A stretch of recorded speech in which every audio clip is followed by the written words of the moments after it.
It was Saturday, and our family decided to go on a picnic in the woods.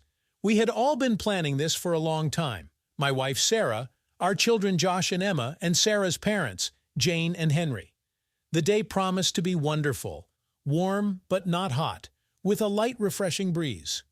We arrived at the spot around noon and settled in a picturesque glade surrounded by tall pines and oaks. Sarah and Jane began laying out containers of food on the blanket, while Henry, the kids and I decided to explore the surroundings. While Josh and Emma were running between the trees playing tag, Henry and I strolled unhurriedly along the edge of the glade, chatting leisurely. Despite the age difference, we always got along well and found topics to discuss. Soon we were called to lunch. Sitting on the blanket, we passed each other plates filled with delicious homemade food, sandwiches, salads, fruits. Everyone was joking, laughing, and breathing in the fresh forest air. The atmosphere was truly familial and heartfelt. After a hearty lunch, someone suggested taking a short walk to the river flowing nearby. Henry, Sarah, and the children gladly agreed, while Jane and I volunteered to gather firewood for the evening bonfire in the meantime. As the others were getting ready, Jane gave me a strange, almost flirtatious look and said, "Well, Brian, ready to work with me as a team?" I was slightly taken aback by her tone, but nodded and smiled back. After all, what's wrong with a little joint walk? Having divided the tasks, our group split up. Sarah pecked me on the cheek goodbye and left with the children and Henry towards the river, while Jane and I headed into the woods. I couldn't shake off the feeling of some barely perceptible tension between us, although I attributed it to my imagination playing tricks on me. As we delved deeper into the thicket, the voices of the others gradually faded, and we were surrounded by a dense, almost ringing silence. Only occasionally was it broken by a distant woodpecker's tapping or the rustle of wind in the treetops.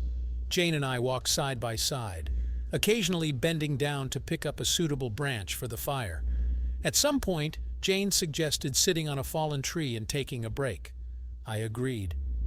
We settled on the rough trunk, leaning back on our elbows and turning our faces to the warm rays breaking through the thick foliage. And for some reason, it was at that moment that I suddenly became acutely aware that Jane and I were completely alone in the middle of the wild forest. This realization was strangely exciting and alarming at the same time. "Don't you think it's unfair?" Jane suddenly asked, looking thoughtfully into the distance. I turned to her, surprised by the sudden change of tone. Just a moment ago, we were casually chatting about some trifles, and now— "What exactly?" I asked cautiously. Jane gave a mirthless chuckle. "This whole life. Look at me. I'm over 50, and what do I see looking back? A marriage with no spark left, a job that brings no joy, dreams that will never come true." I was silent, stunned by her sudden frankness. In all the years we had known each other, Jane had never shared anything so personal with me, and she certainly had never complained about her life. From the outside, she and Henry had always seemed like a model happy couple. "And you, Brian?" she continued, looking me straight in the eye. "You're unhappy too. I can see it. Trapped in a routine marriage, a job you're sick of, unfulfilled ambitions. Is this the life you dreamed of?" I felt something stir in my chest. Jane's words struck a chord with me. I really wasn't completely happy, even though I tried to convince myself otherwise. But to admit it out loud, and to my mother-in-law of all people, it seemed unthinkable. "Jane, listen," I began, trying to find the right words. "Maybe my life isn't perfect, but I have a family, children. Isn't that enough?" My mother-in-law just shook her head. "Family, duty, obligations, all of this is important, of course, but believe me, when you get to my age, you'll understand that you've missed out on something very, very important in life." She fell silent for a moment, then added more quietly, "Do you think we have a chance to fix it? To remember what it's like to live life to the fullest? To burn? To feel alive?" These words sent shivers down my spine. They sounded too ambiguous. Or was it just my imagination? I stole a glance at Jane and was struck by how beautiful and almost youthful she suddenly seemed to me. Her eyes were shining. Her cheeks were flushed with a slight blush, either from excitement or from the forest air. For one crazy moment, I wanted to touch her face, to tuck a stray lock of hair behind her ear.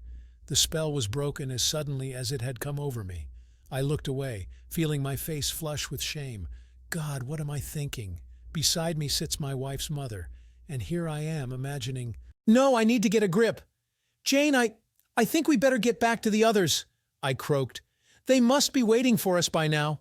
She nodded and got up from the trunk, brushing off her jeans, and for a moment I thought I saw a flicker of disappointment in her eyes, though perhaps it was just my imagination. Why would it be there? We continued our way through the forest, but now I consciously kept a little distance, no longer risking to start personal conversations. However, Jane's words kept running through my head. Is it really possible to change something, to experience something new, exciting, maybe even forbidden in life? The very thought of it strangely stirred my blood. The sun was already sinking toward the horizon when we returned to the camp, dumping armfuls of firewood by the future fire pit. Sarah and Henry, seeing us, smiled. Apparently, they were so engrossed in playing with the children that they didn't even notice our long absence. "Well, ready to start a fire?" Henry asked cheerfully, approaching us. "It should make for a glorious flame." How I wished I could share his cheerfulness at that moment. But my thoughts were still wandering somewhere else, and Jane looked strangely subdued. She was helping Sarah set the table, but kept getting lost in thought and freezing, staring at one spot. Our eyes crossed a couple of times, and each time it was as if an electric charge ran through my skin. What the hell are we doing? It wasn't long ago that we were just relatives, getting along but nothing more. And now? I was even afraid to think this thought through to the end. The prospects that were opening up seemed too frightening and alluring. The evening was in full swing. We sat around the merrily crackling fire, toasting marshmallows on sticks and sipping hot tea that Sarah had brought in a thermos. The children were already starting to nod off, tired from running around in the fresh air all day.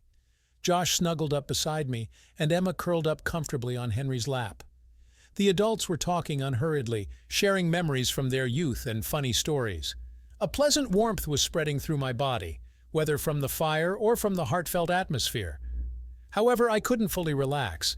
My thoughts were still occupied by Jane and our strange, disturbing conversation in the woods. My mother-in-law was sitting across from me on the other side of the fire, close, yet so torturously far away.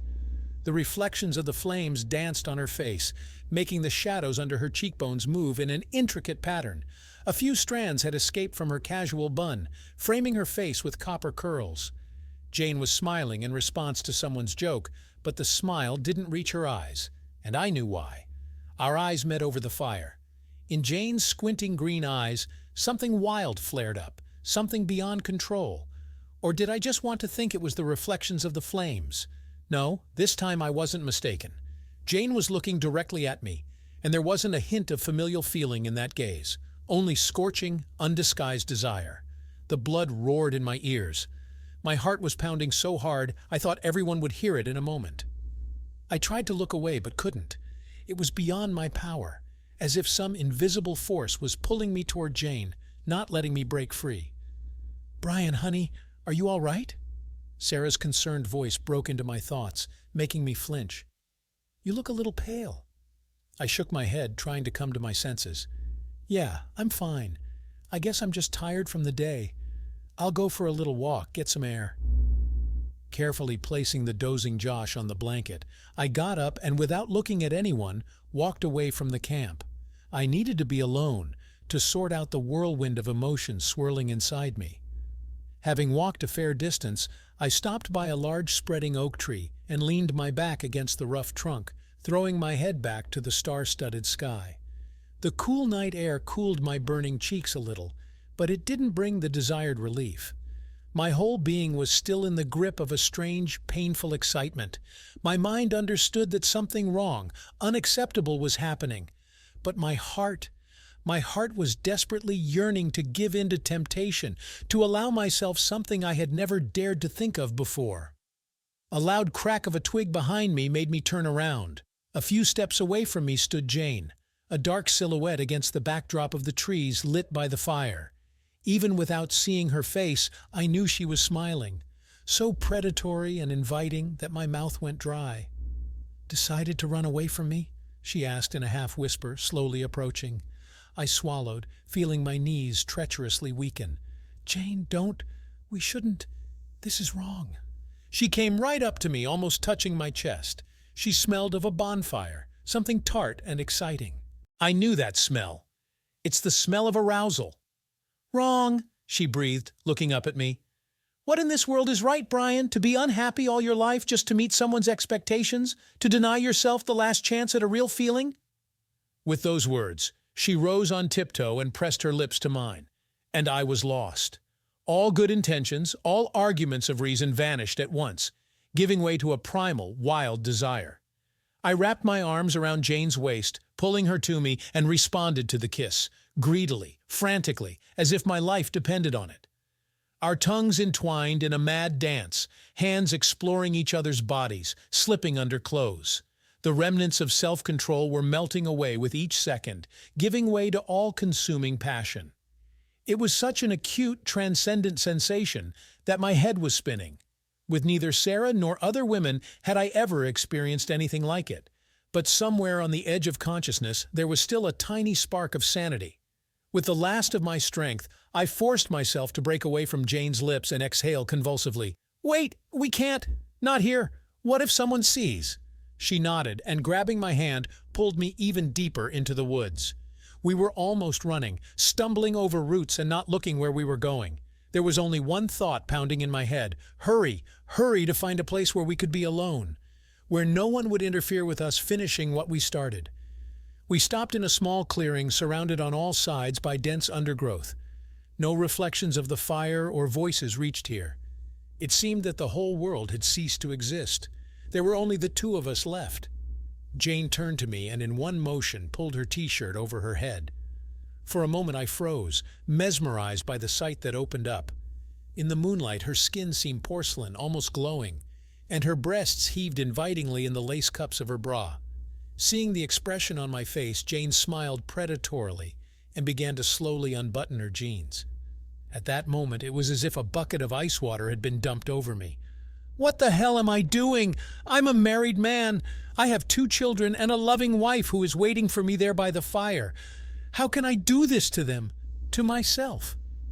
Jane, stop, I croaked, recoiling. We can't. This is wrong. I love Sarah and I can't cheat on her. A flash of annoyance crossed my mother-in-law's face, immediately replaced by determination. She leaned forward, almost touching me with her bare chest. Brian, we both know your marriage is a sham, she whispered, searing my ear with her hot breath. And if you really didn't want this, you would have left back there by the fire. But you're here, because you want me as much as I want you. With those words, she ran her hand down my jeans. A strangled groan escaped my throat. My body was treacherously responding to her touch, even if my mind was still trying to resist. Stop fighting with yourself, Brian, Jane continued to tempt me, covering my neck with wet kisses. Just let go. Allow yourself to enjoy the moment. I've wanted this for so long, since our first meeting. This confession made me see stars. How? Had Jane really desired me all these years? While I considered our relationship purely familial, this thought strangely inflamed me even more. The familiar feeling of guilt was still there, but now it was mixed with something new. Vanity, pride, a dark exultation. I had managed, without knowing it, to awaken a fire of passion in this beautiful, confident woman. And at that moment, I stopped resisting. To hell with morality, to hell with prohibitions and attitudes. Now there were only our entwined bodies and the insane, transcendent pleasure spreading through my veins. We collapsed onto the soft carpet of grass and fallen leaves, hurriedly ridding ourselves of the rest of our clothes. The sensation of Jane's bare skin under my fingers was incomparable to anything. Silky, hot, it seemed to melt from my touch, responding with moans and sobs. I explored every curve of her body with my lips, trying to remember, to absorb this moment of madness. When our bodies finally joined in the rhythm as old as the world, reality finally faded into the background. There were only us, moving in unison, flowing into each other, forgetting everything in the world. At some point, the pleasure became almost unbearable, and I spilled into Jane with a drawn-out groan, feeling her body shudder in ecstasy too.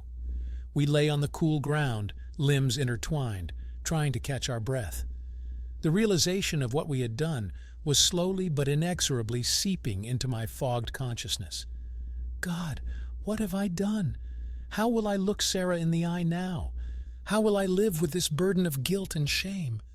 Jane, as if sensing my thoughts, stroked my cheek and whispered, "Don't punish yourself, darling. What happened is not a mistake. It's a gift of fate, a chance to feel truly alive. Let's just accept it and be grateful." Oh, how I wanted to believe her, to forget about the consequences, to just dissolve in her embrace and never return to my former life. But I couldn't. Somewhere out there, beyond this clearing, my family was waiting for me, and I had to go back to them, no matter how hard it was. The way back to camp seemed endless. Jane and I walked in silence, each immersed in our own thoughts.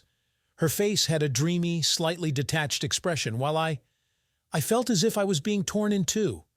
Part of me was still there in the moonlit clearing, lost in sensations, intoxicated by passion.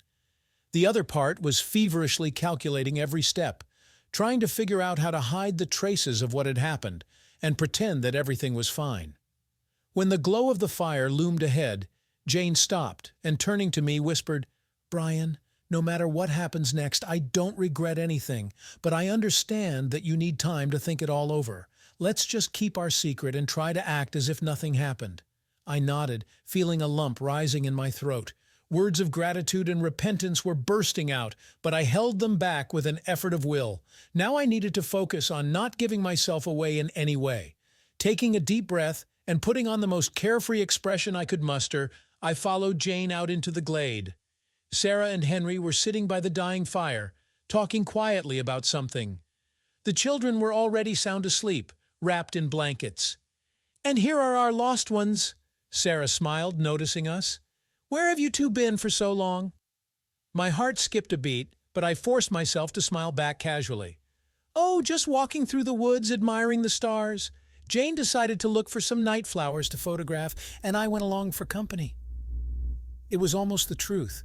During our mad dash through the forest, I did notice Jane snapping some glowing plants in the dark. Apparently, she still hadn't completely lost her head, unlike me. Sarah nodded, satisfied with the explanation, but Henry gave us a strange look. However, he immediately smiled and patted the spot next to him. "Come here, stargazer. Tell Sarah and me what constellations you spotted." For the next half hour, we had a peaceful conversation on neutral topics, occasionally glancing at the sleeping children. Jane was surprisingly natural. She laughed at Henry's jokes, passed out cookies to everyone, shared her impressions of the forest. Looking at her, I began to calm down too.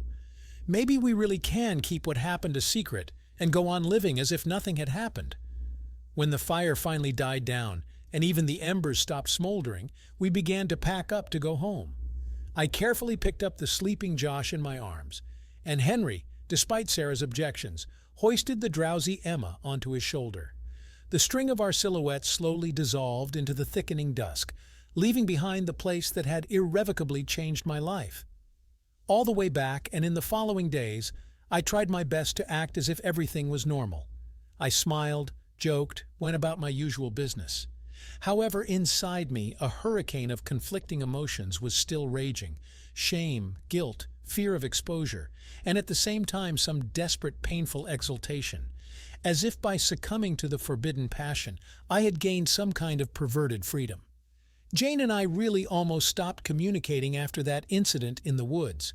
When we met, we tried to be pointedly friendly and not betray our true feelings with a single word or gesture. Even alone, having waited for the right moment, we only exchanged meaningful, wistful glances, and then looked away. Life seemed to have returned to its usual course, but I knew that nothing would ever be the same again. That night had changed me forever, and my attitude toward myself. I was no longer an exemplary husband and son-in-law. I had become a liar and a traitor, and although outwardly everything looked the same as before, I carried this bitter truth within me, like a festering wound. Sometimes, in moments of weakness, I wondered, what if I still gave in to temptation after all? To hell with morality, leave my tired life and run away with Jane wherever my eyes looked? Start everything from scratch? Finally give free rein to my true feelings? But every time something stopped me. Duty, responsibility, unwillingness to destroy the lives of my loved ones, I don't know.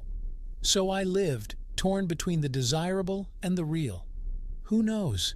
Maybe one day I'll have the courage to take that step. Or maybe my feelings will cool down and I'll learn to live with my guilt. Right now, I'm not ready to make any predictions. I can only say that that night in the woods was a kind of point of no return for me. I crossed the line that separates fantasy from reality, and I can never be the same again. Of course, I realize what I did was disgusting to Sarah and our family. Maybe someday the secret will come out and I'll have to pay for my sin in full. Or maybe I'll have to confess it all myself. For now, I can only live one day at a time, trying to be a good husband and father, and at the same time secretly cherishing the memories of the passion I had experienced. Because in the end, we all have our own skeletons in the closet and our own forbidden desires. And sometimes it can be so hard to fight temptation, especially when it comes in the form of a woman as alluring as Jane. Did you like this story? Let us know in the comments what you liked. Subscribe to our storytelling podcast. Also, don't forget to like and ring the bell so you don't miss more interesting stories. See you soon.